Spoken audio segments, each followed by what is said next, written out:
Welcome to the FanDuel Punch-Out. I'm Jason Gilbo, JGilbo11. With me is Russell Clay, at Russell J. Clay. Taking a look at tonight's 12-game slate here. Overall, a lot of pitching options that you can kind of pick on. I don't know. I mean, there's kind of a handful of games you can target, but overall, there's kind of a lot that are up in the air, too.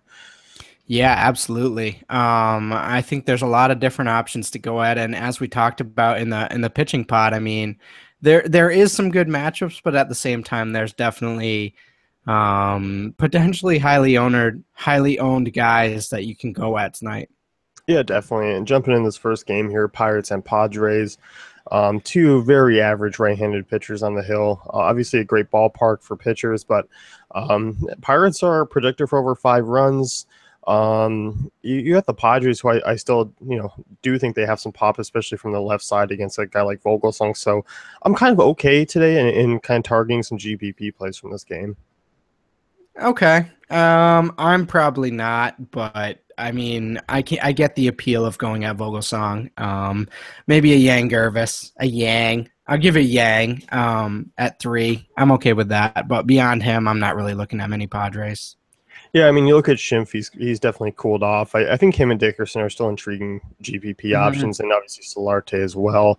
Outside of that, I mean, obviously I don't mind a Will Myers in a tournament sense. The Pirates' prices really aren't that bad. The Polanco price is starting to come down. Obviously, him and Marte are still the most expensive because they've been the highest producers. I'm okay with attacking Edwin Jackson. I know he's pitched a little bit well since pitching this year, but overall, just not a good right-hander. I like that 2 through 4. I could see a YOLO Pirate stack with this, but obviously that's disappointed more often than not this year. So deep tournament stack there, but beyond that, not really looking at anyone in cash here. I like Josh Harrison as a value second baseman.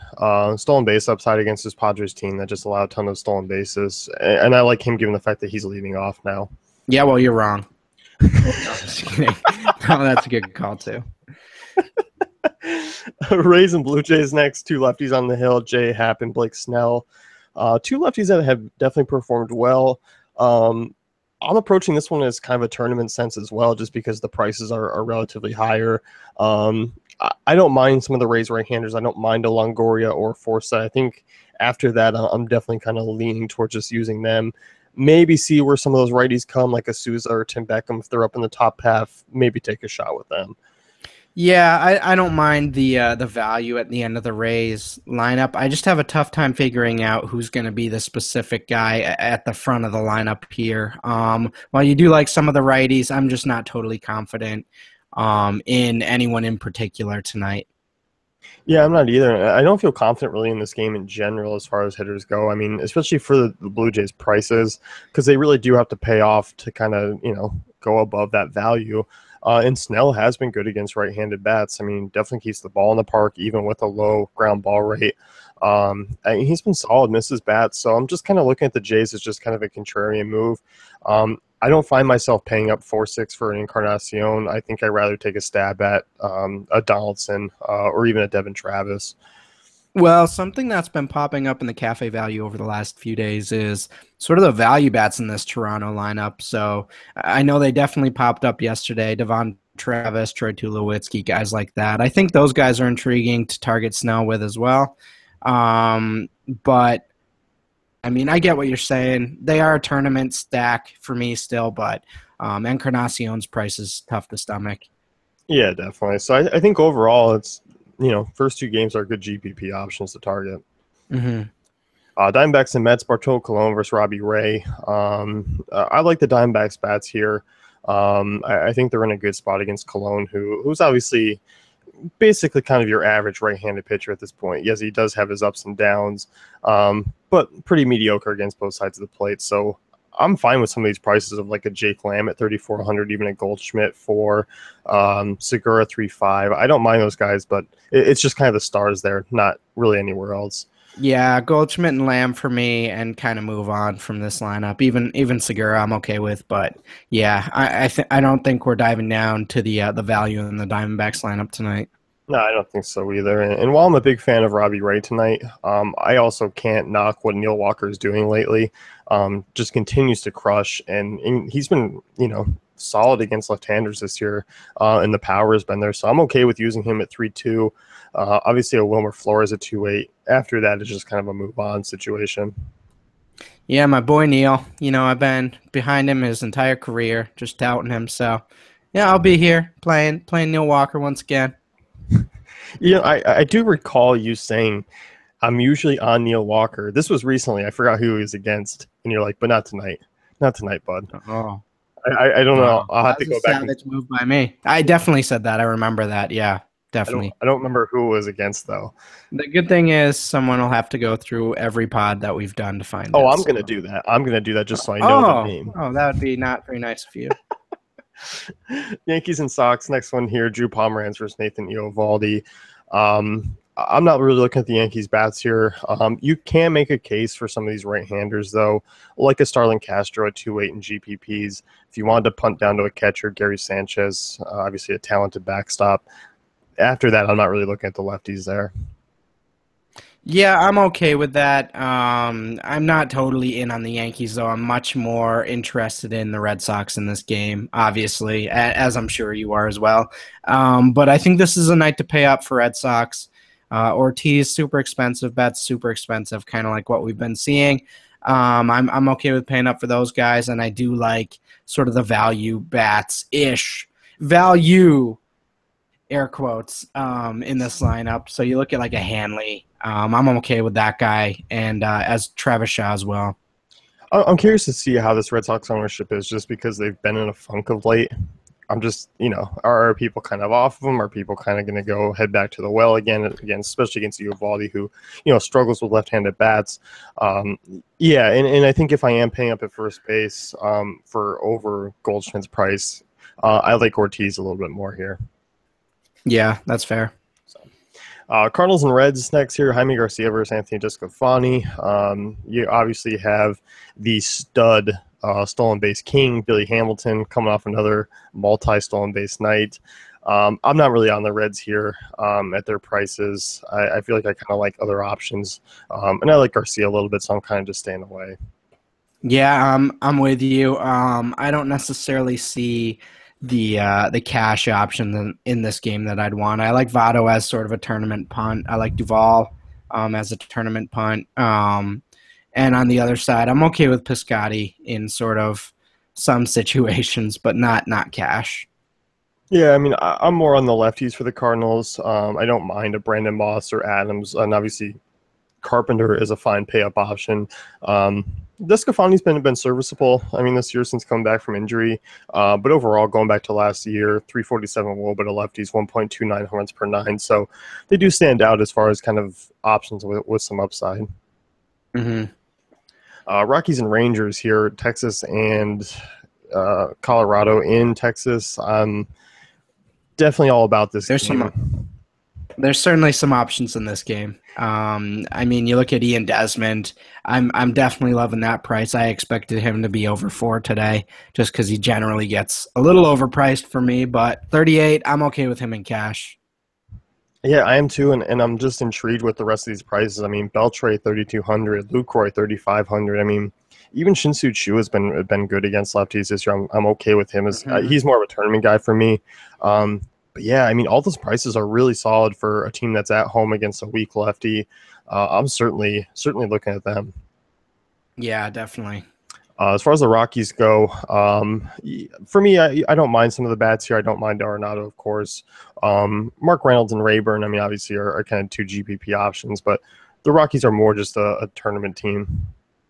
I'm a DJ LeMahieu guy tonight at 34. I like that price for him against Martin Perez. Perez is kind of bad, so I like that, and I like Arenado quite a bit. But yeah, I think you don't necessarily full out fade Blackman, but I'm not totally in on him against the lefty. Yeah, I'm not either. Especially, I mean, obviously the ballpark factors is like a solid step away from Coors, but they're still not that great on the road. Mm-hmm. Angels and Cubs, Jason Hamill versus Ricky Nolasco. As far as the Angels go, I'm really not in on them. I'm a fan of Hamill tonight. I just think this Angels offense is lackluster. Once again, where the production could come from, and that's Pujols and Trout. And on the occasion Cole Calhoun, but still not a guy I look to really use. Yeah, for sure. Again, I like Hamill tonight, so I'm not really targeting any Angels. Obviously, you can always throw a Trout in there, but at 4,500, that's pretty advanced pricing.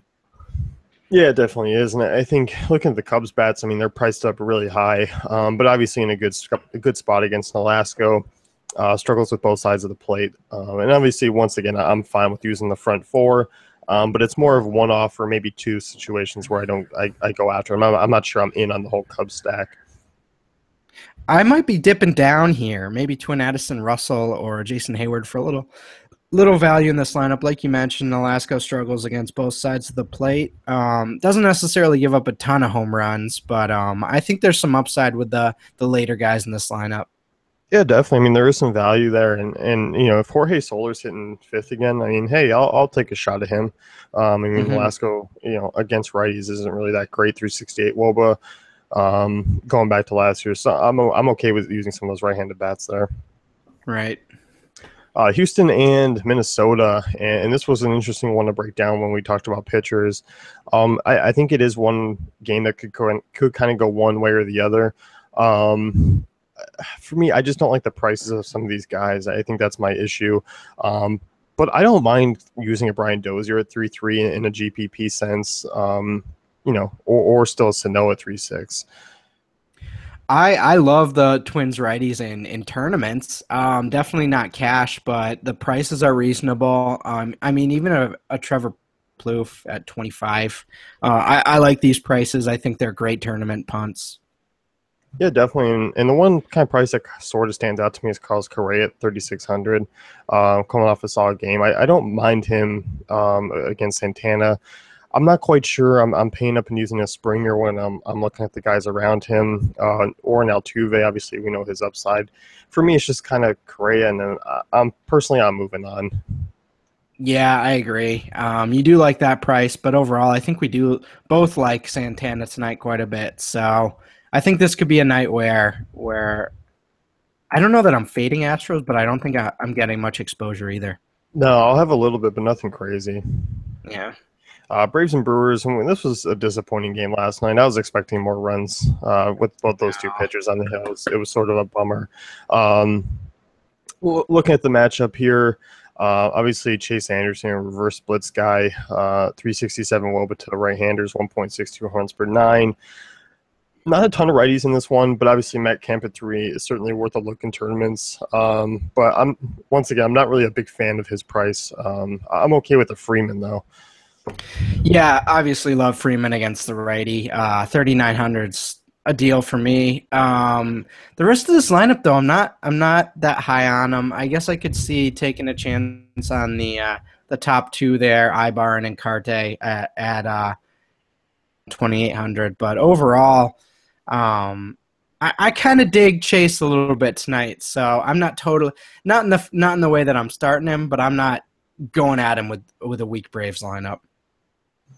Yeah, I think I don't. My similar feelings are not with Chase Anderson, but it's more. I'm just not looking to use a ton of Braves. Um, as far as the Brewers go, I don't mind kind of the big threats there. I still don't mind a Villar or Braun, Arcia if he's hitting up in the top of the lineup again. I don't mind those guys against De La Cruz.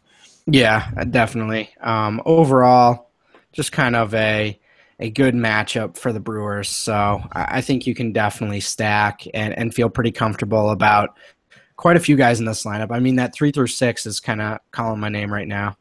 Yeah, definitely solid mix of value to kind of go with Braun. Hmm. White Sox and the Royals, Jose Quintana versus Ian Kennedy. This was a game that you and I were looking on the pitcher pod, and we're expecting a very low-scoring game, not a lot of production as far as the offense goes. There's only one real guy that I am going to toss out, and that's Lorenzo Cain at 2,800. Obviously, he's been hurt for a fair portion of the season, but obviously crushes left-handed pitching. And although Quintana is, an above-average lefty, I don't mind that Lorenzo Cain price tag. Yeah, I like that price tag quite a bit. I mean, the Royals are kind of back down to being these superb values every night. It's just there's a reason that they're priced down. So I am okay with Kane. I don't necessarily trust the rest of this lineup though. at least in cash games or anything like that. Yeah, I definitely agree. And I think if you want to look and take a shot against Kennedy, it's got to be from the left side of the plate. Justin Morneau, 2,700 would obviously be a deep tournament guy, and I still think Adam Eaton is worth a look. Just because, when Kennedy does struggle, it's against lefties, 341 WOBA, 2.00 home runs per nine. I don't mind taking shots with a couple lefters, even though I don't mind Kennedy as a GPP option. Hold on. All right, I had to do some quick math. All right, so Justin Morneau is over 15 FanDuel points in 4 of his last 9 games, and he's been 2,700 literally every single day. So I mean, he's pretty consistent for a guy at that range in terms of hitting value. So I do like that quite a bit for a lefty. And as you mentioned, Adam Eaton potentially hitting third there. I do like that quite a bit as well. So what math were you doing over there? It seemed tough because you kind of came out, you were startled. I wasn't sure if it was 8 or 9 games. I had to and then you stopped talking, and then the pressure was on, and it was like I felt the sweat. Well, I stopped. I was transferring over to you. I was like, oh, yes, I said my take. You're like, Rush. Oh my god, 8 or 9 games, 8 or 9, maybe. Yeah. Yes. Yeah. Oh, well done. You recovered nicely. Yes. Just that 2 seconds of air silence was a traumatic situation. It was. Orioles and A's next. Ross Detweiler versus Giovanni Gallardo. Detweiler. The Rossweiler. 477 WOBA in limited time against right-handers, 2.41 home runs per 9 to righties. For me, I like the Orioles right-handed bats quite a bit, even though some of them haven't really hit lefties that well. I just think Detweiler's a guy who's just that bad that he can make up the difference. I don't mind him. I'll definitely be looking to get exposure to Baltimore, even in a poor hitter's park. Yeah, you're probably looking at Chris Davis and cash, I'm sure, right? Oh my god, that's going to be a running joke. I know it. No, I think like you mentioned though, the righties in this Orioles lineup are definitely one to target. I think the sneaky 1 through 3 there, it is expensive, but I do like that quite a bit. Obviously, Scope isn't a guy you look at every night, but in this type of matchup, I think that's pretty intriguing. Yeah, certainly. And a Mark Trumbo 3.6. I mean, he's kind of cooled off, but there's definitely a great matchup to kind of exploit here. Mm-hmm. As far as the A's bats go, I don't mind Stephen Vogt behind the dish, 2,600. Coco Crisp, interesting GPP option, just because Gallardo has struggled against lefties, 342 WOBA going back to last year. Low strikeout rate, low ground ball rate. So I'm okay with using a couple of the lefties, but nothing I'm getting too crazy with. Vot and pass after that for me. I don't mind a Chris Davis. I still think there's always GPP upside, so I'll sneak one more Chris Davis here and there. Yes, man. Tigers and Mariners next. Felix Hernandez versus Justin Verlander, and a lot of cheap prices on both sides, but obviously 2 household pitching names. I would be more inclined to take Tigers against Hernandez than I would Seattle against Verlander. More like Bustin' Verlander, am I right?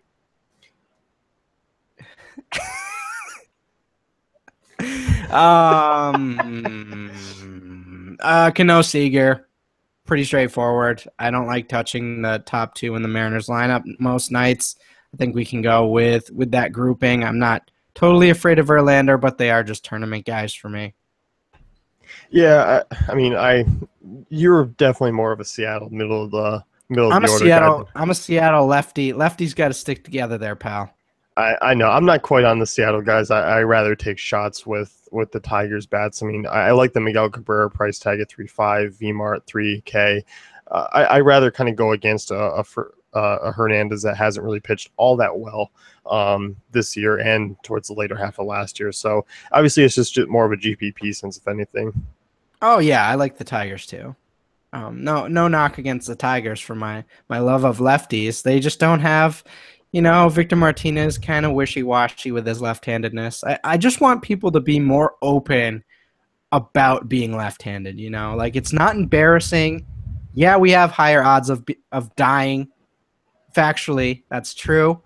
But it's fine. Like, you know what? We have a disadvantage. That's fine.